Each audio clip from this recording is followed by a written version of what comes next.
Bonjour à tous, bienvenue dans cette foire aux questions. Le principe est simple, on vous a proposé de nous poser des questions, enfin de me poser des questions, et je vais essayer d'y répondre un maximum aujourd'hui. Alors j'ai une bonne pile de questions face à moi, j'arriverai peut-être pas à y répondre à toutes, mais on essaiera d'organiser d'autres sessions pour pouvoir répondre à l'ensemble de vos questions. Je voulais vous dire une première chose d'abord, c'est que au milieu de ces questions, il y avait énormément de témoignages, de soutien, d'affection, de la force finalement de ce qu'est la France insoumise que moi j'apprends à découvrir ces derniers mois. Ces petits mots m'ont beaucoup touchée et paradoxalement, ça nous apprend presque l'humilité parce que ça nous rappelle à quel point nous, les candidats, nous sommes les porte-voix d'une force collective qui se bat au quotidien, notamment à tous les militants qui militent tous les jours pour distribuer des tracts ou coller des affiches et qui prouvent que la politique avec un grand P peut retrouver ses lettres de noblesse. Donc je voulais vraiment d'abord vous remercier pour ça, ça nous donne beaucoup de force et en temps de campagne, c'est vraiment très efficace. Alors on va commencer tout de suite la liste de questions. Parenthèse, je dis le nom de la personne ? Des fois, c'est des pseudos.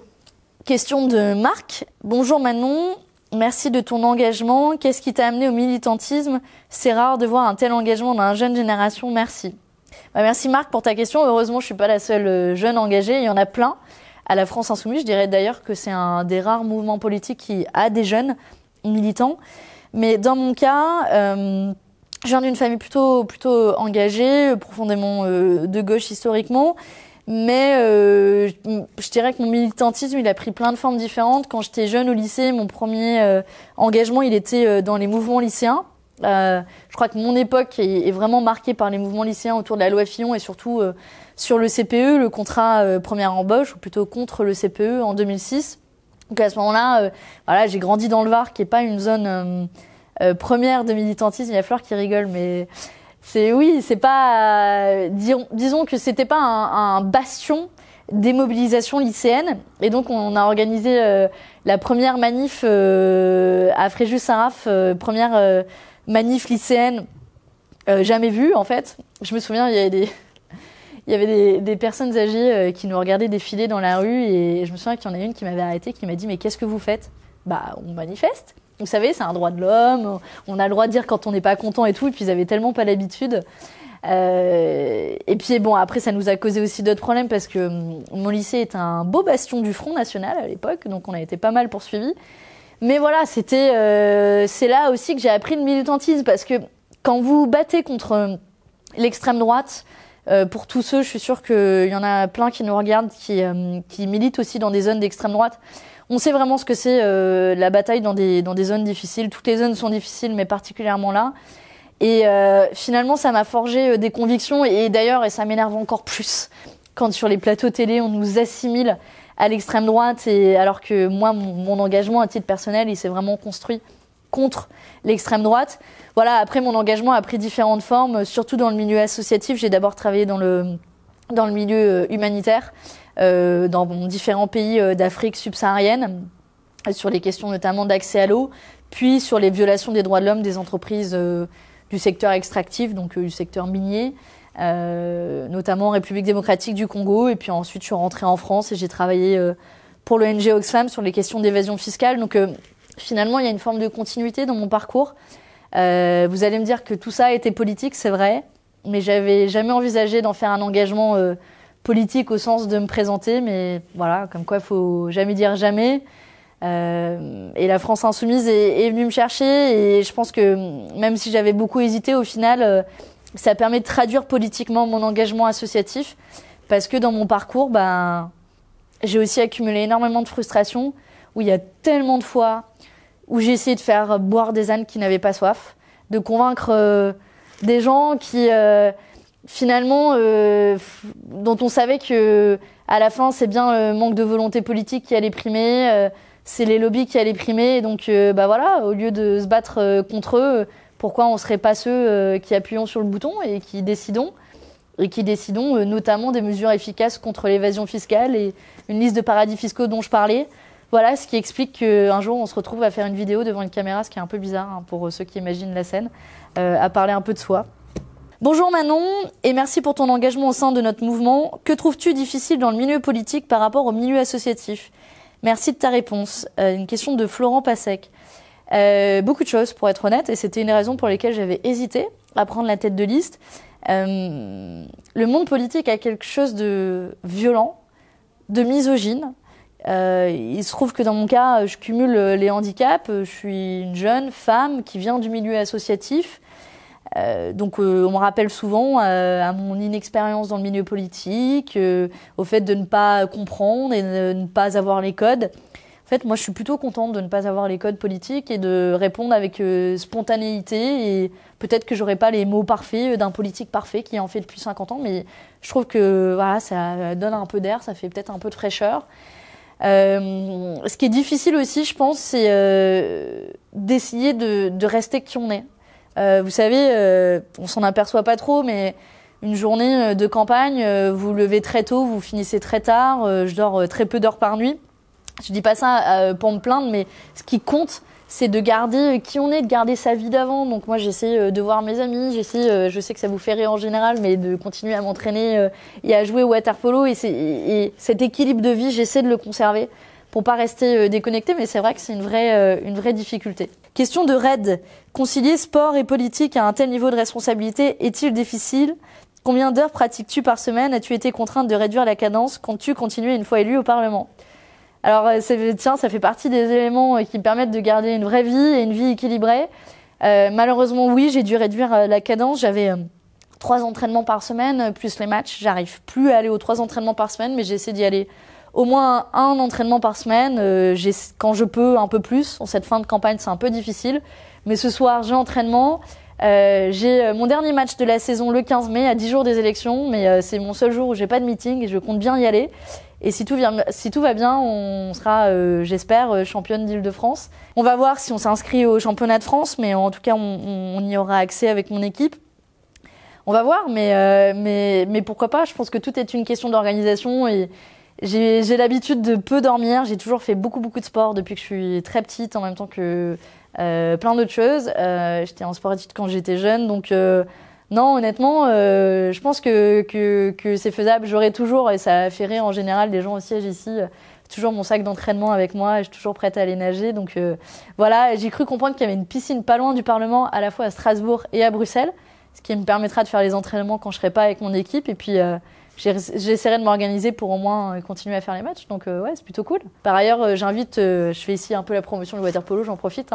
Tous ceux qui souhaiteraient s'investir dans ce beau sport, qui est extrêmement complet, qui a un sport qui est très vieux aussi, qui date de plus d'un siècle, en particulier les femmes, parce que comme beaucoup de trop de sports, ce sport est vu comme un sport viriliste et il n'y a pas suffisamment de femmes qui en font. Allez-y, inscrivez-vous dans un club. Et puis bon, qui sait, une équipe insoumise peut être pas mal. Question de François. Est-ce que ta campagne médiatique t'a permis de combler un déficit de notoriété? Est-ce que les gens te reconnaissent spontanément dans la rue? Déficit de notoriété, tiens c'est marrant, je crois qu'il y avait un sondage ce matin qui disait que j'avais plus de notoriété que Jadot. Alors je vous avoue que ça m'a surpris parce que Jadot c'est quand même pas Yannick Jadot c'est quand même pas un nouveau en politique. Il a été pré-candidat à la présidentielle avant de se retirer et député pendant des années, mais comme quoi finalement il suffit pas de beaucoup de temps. Après, est-ce que les gens me reconnaissent dans la rue? Je dois dire de plus en plus. Là je l'ai vu en un mois, maintenant il se passe pas une journée sans que les gens viennent me voir dans le train. Hier, je faisais mes courses au supermarché et il y a des gens qui sont venus me voir et qui voulaient un selfie en même temps que je faisais mes courses. Et c'était marrant parce qu'en plus, les gens m'ont demandé « Mais est-ce que tu fais tes courses ?» Je les ai regardées. « Est-ce que vous pensez qu'il y a des gens qui font les courses pour moi ?» Enfin, vraiment. Alors oui, j'ai pas beaucoup le temps de me faire à manger, mais ouais, je suis une personne normale avec 2 bras, 2 jambes et j'ai une vie pas trop normale, mais je vais quand même faire les courses. Donc ouais, les gens me reconnaissent de plus en plus. Après, je dois dire que si les gens me reconnaissent, c'est aussi grâce au travail fait par vous toutes et tous. Honnêtement, ça fait toujours un peu bizarre de se balader dans la rue et de voir sa tête collée. Je vois aussi des gens qui me pointent du doigt en mode hey, la fille qui est là, c'est la même qui est sur l'affiche, donc c'est assez drôle. Mais voilà, c'est aussi, je crois que la notoriété, vous y avez largement participé. À titre personnel, c'est toujours un peu bizarre. Mais je crois que c'est fait pour un collectif et moi j'oublie pas que derrière le nom de Manon Aubry, on s'en fout, ça pourrait être le nom de n'importe qui. En réalité, il y a le nom de tous les insoumis qui militent derrière et que finalement, quand on colle Manon Aubry, on colle la force de tous les insoumis. Il faut imaginer tous les petits visages derrière mon visage et toute la force des militants qui portent le projet. Voilà, il faudra peut-être que j'y pense 2 fois, à 2 fois maintenant avant de passer des soirées. Avant d'aller faire des courses. Non, les courses quand même, je vais pas m'arrêter sur les courses, mais ouais, en fait, je sens déjà qu'il y a plein de gens qui me pointent du doigt et qui n'osent pas venir me voir. Ou des gens qui entendent quand je suis avec des amis qui me disent « Hey, c'est Manon Aubry » et que mes amis me disent « On a entendu quelqu'un le dire dans la rue » ou même dans le métro, ça m'arrive pas mal dans le métro. Et les gens qui viennent me voir, en général, sont plutôt des soutiens et plutôt des gens qui sont super contents de me croiser. Et honnêtement, moi, ça me met mal à l'aise, que je pense que j'ai pas encore assez l'habitude. Je sais pas trop quoi répondre quand les gens me disent « Bravo, vous êtes formidable ». Je suis là, bon, c'est collectif. Je sais pas, qu'est-ce qu'on répond à ça, à part un merci. C'est chouette que vous nous souteniez. J'espère que, voilà, n'hésitez pas à vous mobiliser, à faire campagne. Et puis en fait, en général, la discussion s'engage après un peu sur d'autres choses. Moi, je leur demande qui ils sont, voilà, qu'est-ce qu'ils pensent de notre campagne. C'est toujours intéressant d'avoir des retours. Et bon, la porte d'entrée, c'est le fait qu'ils me reconnaissent. Mais si on peut avoir quand j'ai le temps, c'est toujours bien d'avoir une discussion avec les gens. Et honnêtement, c'est très émouvant. C'est vraiment émouvant de voir beaucoup de gens. En fait, moi, je me dis, pourtant, des bénévoles et des militants, j'en ai vu plein dans le milieu associatif, mais je sais pas, il y a un truc en plus avec les militants de la France Insoumise qui se disent... Il y a des gens aussi qui viennent me voir, qui m'ont dit hey, « j'ai collé tes affiches de ta tête jusqu'à 3h du matin ». Je les regarde, je dis « waouh !» Enfin, qui va coller les affiches de ma tête jusqu'à 3h du mat'? Ouais, et en fait, ça me donne beaucoup de force en me disant « bon, t'as pas le droit de les décevoir ». Il y a plein de gens qui ont de l'espoir, on porte ce truc collectivement. Puis bon, je suis un être humain, il y a des soirs où je rentre chez moi et c'est un peu plus dur que d'autres et parce que j'ai dû me battre avec 3 personnes sur des plateaux télé ou parce que les journalistes nous ont encore maltraités ou parce que on m'a demandé pour la 100e fois si Jean-Luc Mélenchon agite mes petits bras et se cache partout derrière. Et en fait, je repense à tous ces gens-là qui s'en foutent de ces polémiques-là et qui se battent pour des idées et donc ça donne plutôt de la force. Alors question thé ou café? Ça va, au moins il y a des questions un peu plus simples à répondre. Alors pour moi c'est thé évidemment. J'ai toujours avec moi cette tasse qui fait beaucoup envie. Pour la petite anecdote, s'il y a bien un truc que je pense que toutes les équipes de campagne savent, c'est que je passe ma journée entière à boire du thé. Ça répond peut-être à d'autres questions sur est-ce que je prends de la drogue? La réponse est non.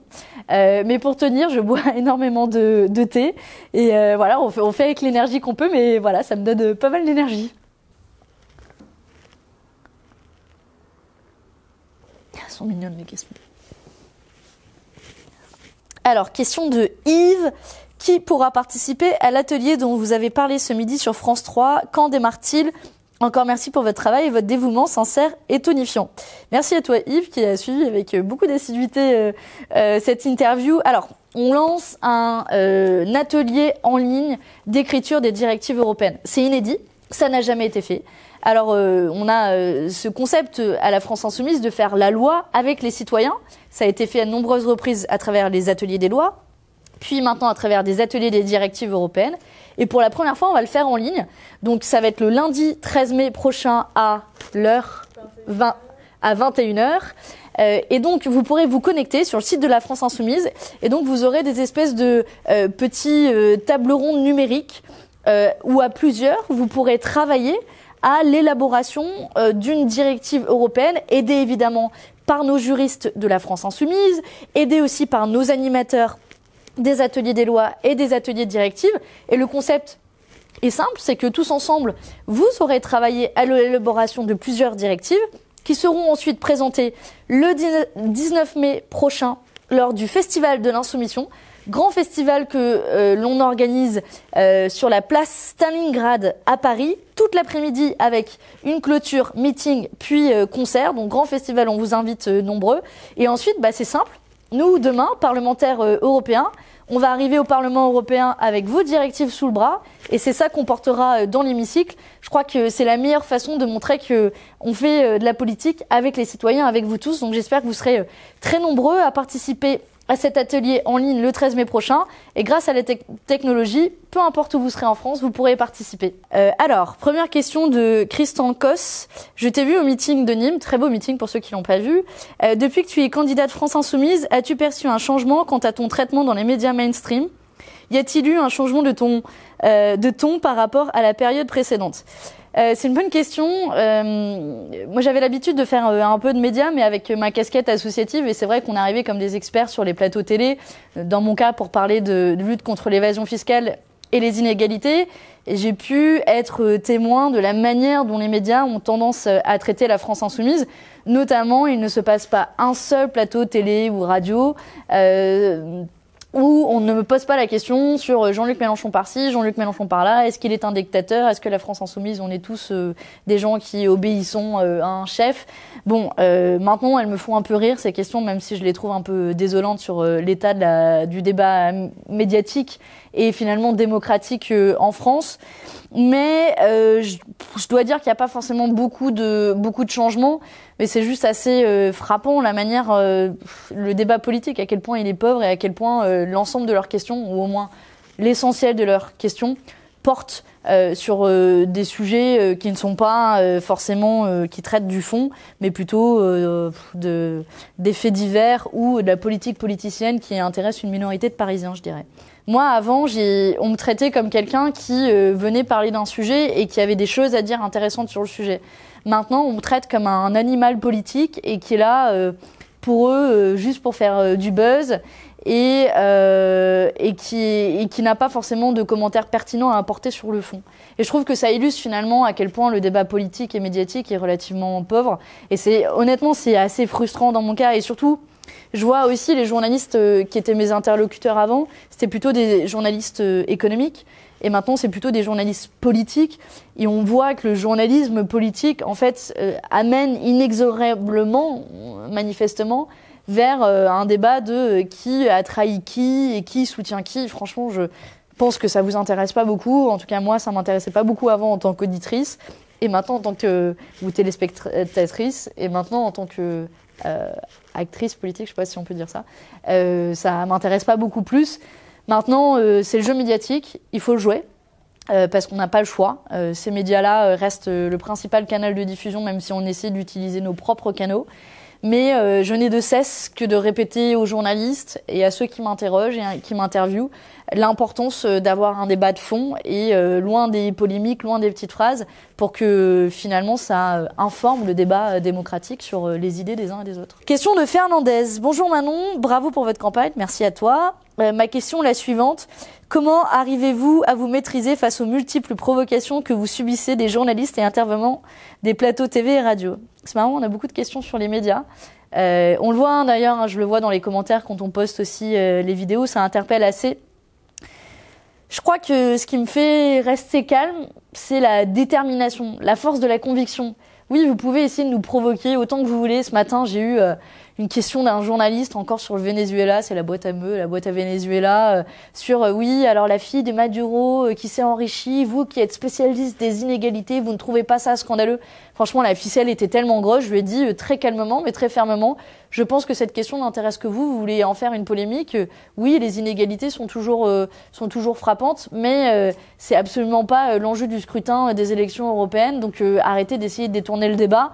Et franchement, il y avait d'autres journalistes en plateau qui étaient mal à l'aise face à sa question nulle et il est passé à autre chose parce qu'il s'est ridiculisé. Et je crois que c'est comme ça qu'on va réussir à convaincre. C'est pas en s'énervant sur les plateaux, mais en restant calme et ferme et en montrant avec détermination et conviction que la manière dont il maîtrise le débat est absolument scandaleuse. Et je crois que ce sera encore ma ligne de mire pour les prochaines semaines et les prochaines interviews. Comptez sur moi, je resterai toujours calme mais déterminée. Ensuite... Salut Manon, question de Mathieu. La France insoumise a connu pas mal de remous ces derniers mois avec l'histoire des perquisitions, les quelques départs. Quel est ton sentiment vis-à-vis de tout ça et comment vois-tu l'avenir du mouvement ? Alors moi je découvre le mouvement, je n'étais pas à la France insoumise, donc peut-être que je suis arrivée même, je sais pas, après. D'ailleurs je suis arrivée après l'histoire des perquisitions. Moi, je pense que c'est maintenu, une histoire qui est maintenue à dessein par les médias, mais quand on va voir les gens dans la rue, quand on discute du projet, si on arrive à ramener le débat sur un débat de fond et un débat d'idées, je veux dire, les perquisitions, c'était une étape, mais ce qui compte, c'est on va pas jeter à la poubelle l'ensemble du programme de la France Insoumise parce qu'il y a eu des perquisitions absolument mal comprises et relayées en boucle par les médias. Donc moi, je suis plutôt sereine face à ça et je pense que aujourd'hui, il n'y a aucune autre force politique que la France Insoumise en capacité de porter un projet alternatif et que c'est ça qui doit peser. Et voilà, en général, quand on me pose les questions sur les plateaux, ça dure 30 secondes, mais c'est pas très intéressant. Donc moi, je suis plutôt sereine et comme j'ai dit au début, plutôt impressionnée par, au contraire, la force de mobilisation de la France Insoumise. Bonjour Manon, merci et bravo pour ton engagement et plus particulièrement pour ce meeting à Saint-Brieuc. Décidément, on a plein de gens qui sont venus nous voir en meeting. Ce qui me permet de dire, n'hésitez pas à venir au prochain meeting. Il y en a plein dans les prochains jours, à Limoges et à Marseille pour les prochains notamment. Ma question est la suivante. Au Parlement européen, quel sera ton premier combat ? Il y en aura tellement à mener. Peut-être moi, mon combat à titre personnel, c'est évidemment de continuer celui de la lutte contre l'évasion fiscale. J'ai vu aussi à un autre endroit sur les réseaux sociaux, on m'avait demandé dans quelle commission je pensais siéger. Donc peut-être pour moi, le mieux, ce serait la commission des affaires économiques qui traite notamment des questions fiscales. Donc voilà, un premier combat peut-être d'avoir enfin une liste de paradis fiscaux qui liste le Luxembourg et l'Irlande. Allez, premier défi. Qu'est-ce que vous appelez un eurodéputé de combat ? Bah, ça tombe bien, on a 17 super exemples à l'Assemblée nationale. Ce qu'on appelle un eurodéputé de combat, c'est un peu à l'image de ce que font nos warriors à l'Assemblée nationale. Pour être honnête, c'est aussi leur travail qui m'a convaincu de m'engager parce qu'ils prouvent qu'on peut être une force d'opposition minoritaire, dans leur cas 17 sur 577, et en même temps une force de proposition qui véritablement propose des choses. Et c'est comme ça que moi je conçois notre rôle au Parlement européen, une présence dans l'hémicycle, proposition, opposition quand il le faut, mais aussi une présence sur le terrain, dans les mobilisations sociales, que ce soit sur les questions écologiques, sur les questions sociales. Mobilisation, le 9 mai cette semaine pour défendre le statut de la fonction publique, manifestation climat des 24 et 25 mai prochains. On sera présent maintenant avant d'être élu, on sera présent après. Et puis je pense que député de combat, c'est aussi être lanceur d'alerte, dénoncer toutes les tentatives de verrouiller le débat démocratique, comme ça existe malheureusement beaucoup trop au niveau européen. On le voit notamment sur les accords de libre-échange, où ils ont essayé de négocier un peu en catimini ces accords-là. Et c'est pour ça qu'il faut des eurodéputés de la France Insoumise au Parlement européen qui se battront pour défendre l'intérêt général, pour défendre notre programme, mais qui aussi lanceront l'alerte quand, à 12 dans leur coin, ils essaieront de nous vendre une nouvelle fois, une nouvelle directive qui va punir les lanceurs d'alerte ou des nouveaux accords de libre-échange ou une liste de paradis fiscaux ridicules. C'est aussi à ça que servent des députés de la France Insoumise. Question de Kowal. Bonjour, comment peut-on lutter contre la fraude fiscale ? Cela ruine le système social en captant tous ses revenus. La plus grande partie des paiements pour le social disparaît dans les paradis fiscaux. Que pensez-vous des peines planchers ? Alors, tout un programme. Je vais essayer de la faire courte parce qu'il y aurait plein de choses à faire. Moi, je pense qu'il y a au moins 3 choses qu'on peut faire, y compris à l'échelon européen. D'abord, c'est d'agir contre les paradis fiscaux. Je prends souvent cette image. En fait, l'évasion fiscale, il faut imaginer un train. Et dans ce train-là, il y a une locomotive. Et cette locomotive, en réalité, c'est celle de... ce sont les paradis fiscaux. Et les paradis fiscaux, c'est le Luxembourg, c'est l'Irlande, c'est les Pays-Bas. Il faut appeler un chat, et il faut faire une liste crédible de paradis fiscaux. Et pourtant, l'Union européenne s'y refuse. Elle a fait une liste de paradis fiscaux sur lesquels on trouve l'île d'Aruba ou les îles Samoa. C'est absolument ridicule. Et il est temps que l'Union européenne puisse enfin agir en la matière et désigner ces pays comme des paradis fiscaux. Ensuite, je pense qu'il faut mettre un terme à l'impunité fiscale.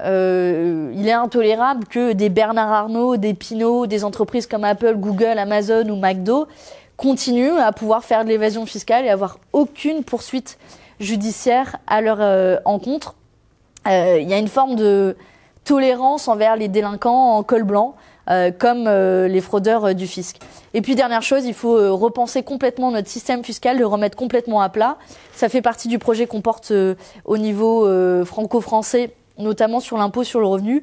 Mais au niveau européen, il faut aussi repenser l'impôt sur les sociétés, parce qu'au rythme où on va, les grandes entreprises ne paieront plus 1 euro d'impôt, toutes en 2050. Et résultat, c'est nous tous qui allons nous retrouver à payer la note, que ce soit sur la TVA ou la CSG, parce que c'est plus facile à nous taxer, nous. Je suis sûre que là, tous qui nous regardez, vous n'avez pas de compte dans les paradis fiscaux. Pourtant, nos amis milliardaires en ont. Et donc, pour éviter de nous faire payer la note, faut repenser complètement le système fiscal à la source, je dirais. Question de Miss Insoumise. Bonjour Miss Insoumise. Lorsque je parle du programme de la France Insoumise, notamment la sortie des traités, on me répond « ce n'est pas possible » ou aussi simple que cela. Il y a un blocage, un complexe des simples gens à croire que l'on puisse changer. Comment éduquer? Alors c'est vrai que la question des traités, elle est assez complexe. Je pense que quand on parle des traités européens, il faut expliquer en quoi notre position, elle n'est pas dogmatique, mais elle est pragmatique. Et pourquoi elle est pragmatique? C'est parce que les traités européens tels qu'ils existent, à l'heure actuelle, posent des freins, des obstacles, des contraintes à la mise en œuvre de notre programme, que ce soit sur la transition écologique. Si on veut investir dans les énergies renouvelables, nous n'avons pas les moyens financiers de le faire, puisqu'il faudrait des dizaines de milliards d'euros, et dans ce cas-là, nous ne respecterions pas la règle des 3% de déficit. C'est pareil s'agissant d'autres règles européennes, comme les traités de libre-échange, qui organisent ce grand déménagement du monde, et nous ne sommes pas en faveur de l'application des traités de libre-échange. Ça fait partie des règles qui existent au niveau européen. Et donc, ce que nous disons, c'est pas il faut tout foutre en l'air, mais c'est ces règles-là, eh bien, elles empêchent de mener notre politique et donc il faut s'en débarrasser. Et pour se débarrasser de ces règles-là, on a plusieurs options. Il ne faut pas mentir aux gens. Et c'est là où la différence entre ceux qui vont aller sur les plateaux télé, parler de c'est chouette l'écologie, on va faire un impôt européen ou l'harmonisation sociale et le SMIC, c'est formidable, très bien. Comment vous le faites? Et donc nous, on ne fait pas de l'écologie ou de la justice fiscale ou de la justice sociale de salon. On est des gens plutôt pragmatiques et on pense jusqu'au bout. Et donc, ce qu'il faut dire à ces gens-là, c'est que soit on renégocie collectivement les traités, c'est certes un défi, mais ça n'a jamais été tenté, soit la France, qui pèse énormément dans l'Union européenne, utilise sa force et ses leviers, ses marges de manœuvre pour dire tout simplement ces règles, on ne les respecte pas. Et donc, il faut rappeler que la France, c'est quand même la deuxième économie européenne, 18% de l'économie européenne, qu'on contribue à hauteur de 16 milliards d'euros au budget de l'Union européenne chaque année. Et donc, on peut utiliser de ces outils comme des leviers pour appliquer la politique qui serait la nôtre, non pas parce que on est les plus forts ou qu'on pense qu'on a raison, mais parce que c'est la seule voie possible pour solder la dette climatique et sauver le climat, et d'autre part pour lutter contre les inégalités et avoir une politique économique en faveur du plus grand nombre et non en faveur d'une minorité. Je crois que c'est un beau défi, mais qu'aujourd'hui n'a été relevé par personne. Et c'est l'horizon que l'on veut tracer avec ces élections européennes. Donc on ne va pas mentir aux gens. Les députés européens construisent cette alternative, mais qui derrière devra être traduite au niveau national et au niveau exécutif pour prendre le pouvoir en France et enfin véritablement changer ces règles européennes et sortir de ce carcan budgétaire, sortir des règles austéritaires qui sont imposées à l'heure actuelle. Finalement, c'est presque du bon sens quand on voit à quel point cette position-là est purement pragmatique. Ensuite, question EM, c'est En Marche ou Emmanuel Macron? C'est peut-être... Bon, on va voir ce que donne la question.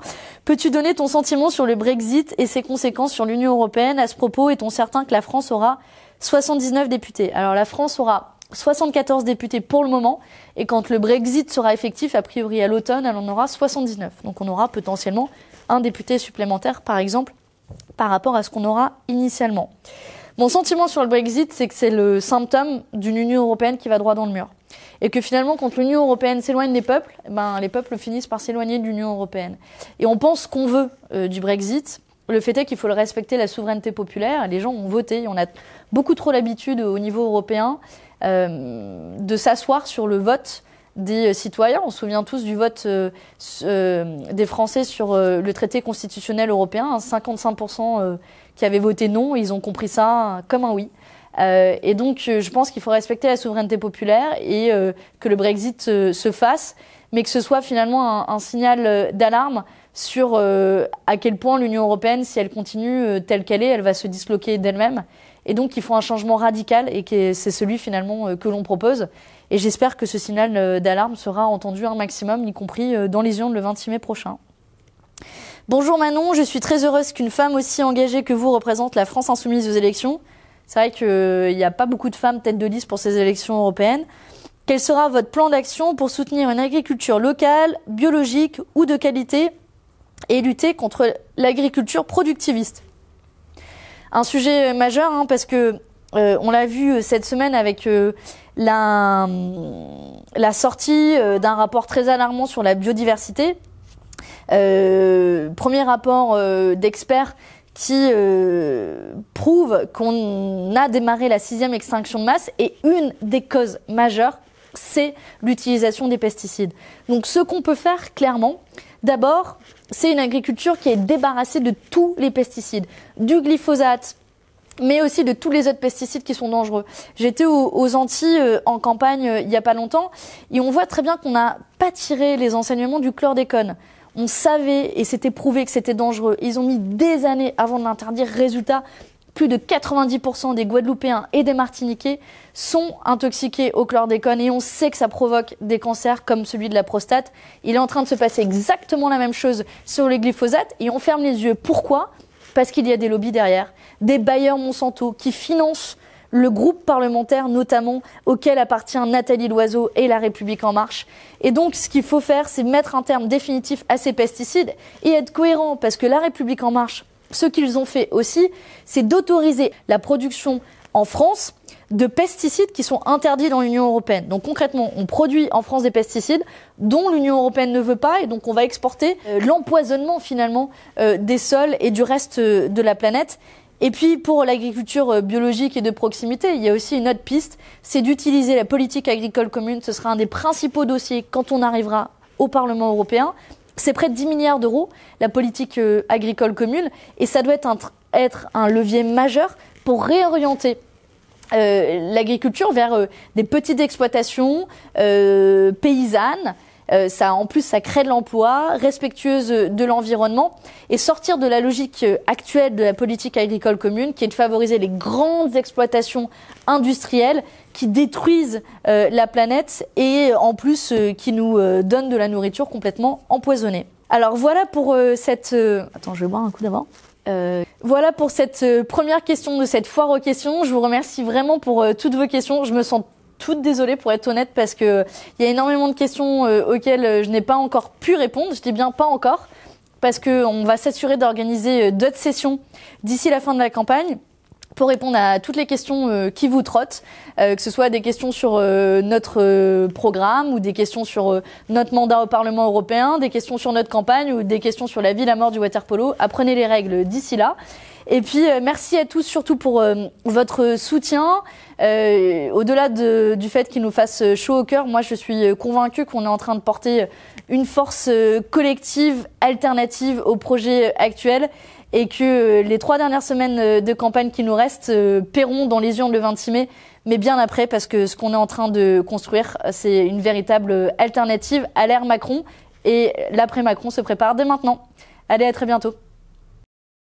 Voilà pour cette première question de la foire aux questions. Première question. Tu le feras dans ton making-of de post-campagne? Je sais, c'est terrible. Allez, c'est parti.